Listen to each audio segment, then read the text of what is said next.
السلام عليكم ورحمة الله وبركاته. إن الحمد لله نحمده ونستعينه ونستغفره. اللهم صل على محمد وعلى آل محمد كما صليت على إبراهيم وعلى آل إبراهيم إنك حميد مجيد. اللهم بارك على محمد وعلى آل محمد كما باركت على إبراهيم وعلى آل إبراهيم في العالمين إنك حميد مجيد. Assalamu alaikum everyone. My name is Imam Muhammad Amin. And so we've been having classes for the past few months. I would say probably it's we clocked a year last month when we started having a Quran classroom series for everyone to learn how to read the Quran, like learning the tajweed, and most often like becoming fluent Quran reciters. We've gone through a lot of the topics in our Quran classes, and so these topics ranges from different topics of the tajweed of the Quran, learning of the letters, learning of the basics of the foundation of the sound. We've learned tanween, we've learned ghunna, we've learned a lot of different topics that you might think of. And so today, inshallah, bi'idhnillah, we'll move in to learn something really intriguing and important as well, which are, they form the basics of Quran recitation. So anyone who is really reading the Quran and do not know those things, they cannot be able to read the Quran fluently. And so we will be learning today about the rules of med. We'll talk about the rules of med, the med of the Quran. So we call them the natural med. That is the med that are compulsory for you to pronounce, that they are innate.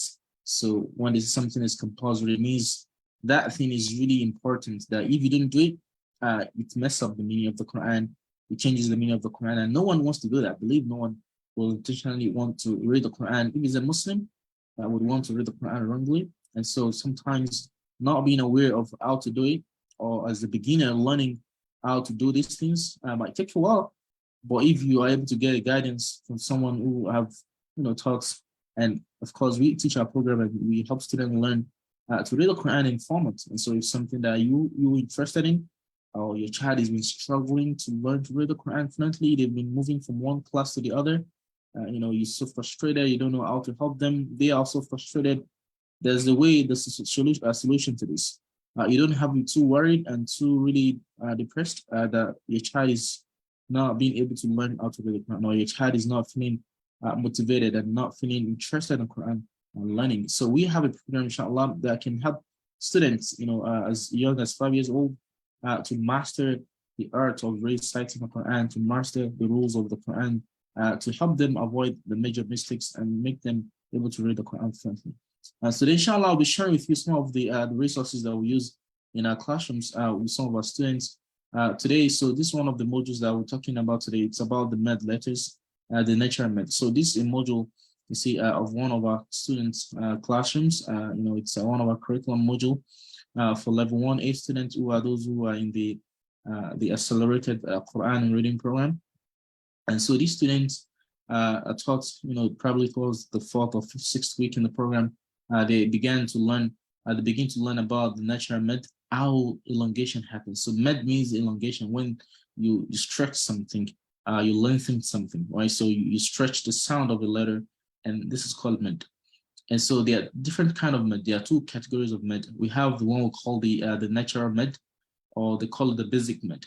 And we also have the one that we call the derived med, which is these are elongations that are not changing the meaning of words, but sometimes if you don't do it intentionally, you're changing the structure of the Quran, but they will eventually not change the meaning of the Quran. So they are called the al-mad al-fara'i, which are called the secondary med. So they're not primary med that if you make a mistakes in them, it will definitely not change too much stuff, but it will change the tradition of the Quran recitation. So today we'll be talking about, talk about the natural med.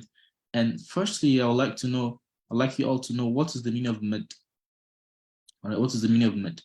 So you guys have, maybe you've heard of med or you've not heard of it before. It's good to understand the terminology. So this is how we teach our students in our accelerated Quran Reading Program. So we don't just teach them, pronounce this. We teach them the basics. And so we build the skills with them. And so this is one of our modules where we're going to have to build the basics, build big students, build skills, like, building the skills, retaining the lessons they've learned, and doing homework. So those are the three strategies that we actually use to teach our students. So build, call it the build, retain, transfer, BRT, right? That's our formula for learning the Quran in this program. So BRT, right? Build, retain, transfer. Build, retain, transfer. So the students who's learning on how to read the Quran on their own needs to build the skills of the Quran recitation first. They need to build the skills to be able to identify all the letters, the sounds, and how to pronounce them very well. And so when they build, they have to do two things, right? They've got to learn the basics, master the basics, understand the basics, not memorizing the basics. You don't memorize the basics of Quran recitation. You learn the basics, understand the basics, and be able to implement it. So this is what we take our students through in our program. And I tell you, it's really good for students, 5 years at least and above, right? And so we learn the skills in the class, and we also practice. So learn, practice. So as a student will learn the basics, we'll also have a session for them to actually implement the basics they've learned. So for instance, they've learned how med looks like, how it gets pronounced. How do they implement those? How do they actually transition and be able to read the Quran words having those kind of signs or med or letters? So med means elongation, right? It means when you elongate the sound of the letter for more than one count. So naturally, the letters will just be brief, right? Kataba, for instance. So if you say kataba, it will be kataba, not any other thing else, right? Kataba, it's gonna be kataba. So on, it will be having. So you guys can watch our lessons back where that will talk about the vowel sound. So let's say kataba is a word of the Quran, right? Kataba. So you don't say kataba. No, that's wrong. So this should be brief. It's kataba, right? And so that's the short vowel sound. So we've learned that before. Go check our videos, module lessons. I think two months ago we learned about the short vowel sound. We've learned about the sukun as well. We've learned about qalqala last week. So kataba is all the letters are three, right? And all these letters are having just the short vowel sound, right? They are only having the short vowel sound. So kataba. And so these are an alif, med, a waw, med, a yaw, med. And so all these letters are having, these are all mad letters. These are all mad letters. And so mad letters are letters that will be present, right? And they have different functions. So like a letter can get elongated by an alif if that letter has the fatha. A letter will get elongated by a waw if the letter has a dhamma. And a letter will get elongated by a ya if the letter has a kasra. So we're gonna do some examples. So when do we use alif med? Alif med are used for letters that have a R sound. So, and the duration of the med is 2 counts, right? 2 counts. So the duration of the natural med is 2 counts, right? 2 counts. So 2 counts, not more than that. Some people say 2 seconds or 2 fingers, 2 counts, right? 2 beats, right? Ba, ta, you see, tha, ha, kha, da, ra, za, sa. And so, okay, you see this an alif. So, we've learned lessons on how the letters join together. We're not talking about that right now. So go watch our previous modules of lessons in our portal. You'll see that. And so most importantly, for you to see videos of lessons that we've done in the past, go to our portal here. So you see these are Quran expert Quran readers group here. So go to the guide section. So all lessons modules that we've done, I will put them, structure them in the guide section of the Facebook group. So you see these are a curriculum, book for Islamic studies. This is a guide of how to be confident Quran reciter and our curriculum for the tajweed. And you see these are all webinars I talked about how to build and how to teach students Quran. There's some things that needs to be put in place first before kids can learn the Quran. So these are something that not everyone think about sometimes when they put kids to learn to read. When they put children or anyone that wants to learn to read the Quran. So all these things needs to be, you can watch these videos on Quran retention habits, the learning obstacles, learning system, all these things are really important topics that I discussed probably last year. And so I do have Quran lessons where I did tajweed of different surahs of the Quran, and We've talked about also the tajweed of different concepts. So go watch back all this in the guide session of this portal, of this expert partners group, Facebook group. Go there and check out the lessons that I've done in the past, inshallah. So ra, all right, and then za, sa. So these are all letters, and so these are all mud letters. So these are all alif mud. So there's an alif here, there's an alif here. So and alif, waw, and yaw mud. You see, when they are occurring as mud, they will not have any sound. So they will not have a short vowel sound. They will not have. They're going to be unvoweled.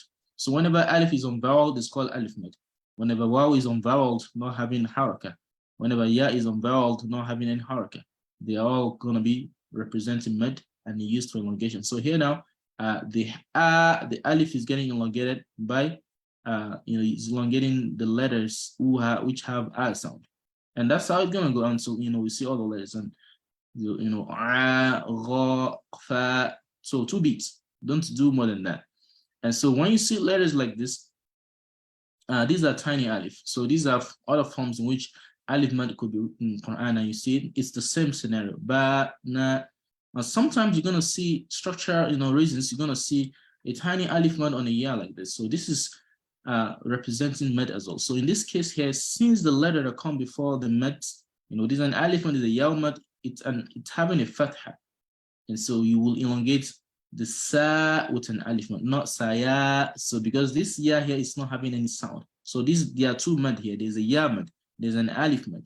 So in this scenario here, you don't say saya, you're gonna say sa, 2 count, 2 beats, right? Sa. So because the sin is having a fatha, so you cannot use ya to elongate a letter that has fatha. It's only alif, right?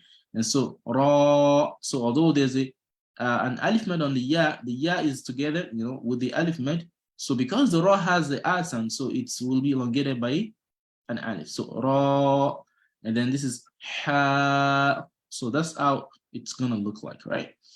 And and all the examples here. Whenever you see an alif mad on top of a tiny alif mad on top of a wa, so the same scenario happens here. The noon is having a sound, and because of that, regardless that you see a waw here, it's not going to be nawa, because this symbol here is not a fatha, it's indeed an alif. So it's going to be na, la, ka, right? So the alif, so there are 2 mads here. There's an alif mad, tiny alif mad, there's a waw mad. So which one were you going to use to elongate then? So the rule of thumb is you elongate letters that have alif with an alif mad. Letters that have dhamma will get elongated with a waw mad. Letters that have kasra will get elongated with a yaw mad. And so that's going to bring us to an example here. See how maqama, muqama. So this is muqama. All right, so the qaf is being elongated by an alif mad. Wa kawa'iba. So the waw here is elongated by an alif mad, right? Khutuwati. So be mindful, the alif here is not on top of the waw. So the alif is separate on its own, and the waw is having a hurricane. And so this is not going to be khutati, no, because the ta itself, again, is not even having a fatha. So the alif mad is just in between the waw, and the ta is not on the waw. So khutuwati, or wanamariqu, right? Wanamariqu. Good. And many other examples. Shani'aka, wasa'a, fa'asa, nudawiluha, right? Or wa'arina. So an example here, right? Wa'arina manasikana. Wa'arina manasikana, right? Ya abana. So these are all natural mad, and all that. So in the kasra mad, kasra, when you have a letter that has the e sound, so the ya will be representing the mad letter for that. So this is gonna be b, t, khi, 2 count, right? 2 beats. And unlike that, there's a tiny ya mad as well. Like all this is a tiny ya mad. Amalihi. So when you guys see this, it's not a comma. Some people say it's comma. It's a ya. So amalihi ataniya, right? Ataniya. So this is a ya. And so when a yeah like this is at the end of the word, so it's representing med elongation. So there's a tiny yeah that you're gonna see in the Quran, and you're gonna have a lot of examples that these are we teach our curriculum for our kids, and then they're gonna read. So we have dhamma, wawmed, right? Can also have be used for elongation for letters that have dhamma, bu, khu, right?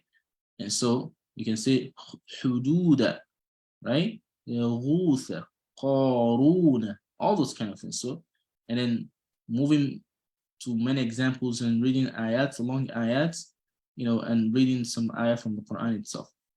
And so this is kind of like a summary of what I said as regarding the rules of alif, mad, yaw, mad, and waw. So an alif will be used to elongate a letter that has a fatha. A letter that has dhamma can only be elongated with a waw. A letter that has kasra can only be elongated with a yaw, right? So this is going to bring us to the end of the session, inshallah. And so if you have questions or you have some, students or kids that you want to help to learn to read the Quran and they're struggling and, you want to help them.